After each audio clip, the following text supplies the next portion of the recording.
how to change Android keyboard back to normal. So if you want to change your Android keyboard back to normal, then first you need to open up your settings. Under settings, you just need simply scroll down a bit and you may have general management. You can go with general management or just simply go with additional settings, and under that you need to go with language and input. Under language and input, you will have on-screen keyboard or your current keyboard. You need to tap on your current keyboard and you will have Google Voice Typing and Gboard. So if you have any other keyboards, then you will have an option to reset to your default settings.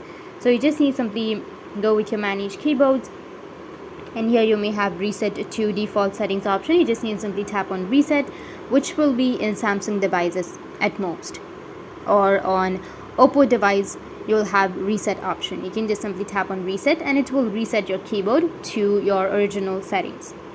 Or under this current keyboard, if you have Gboard and Samsung keyboard or OPPO keyboard, whichever device that you're using, then you can select your device keyboard and not your Gboard.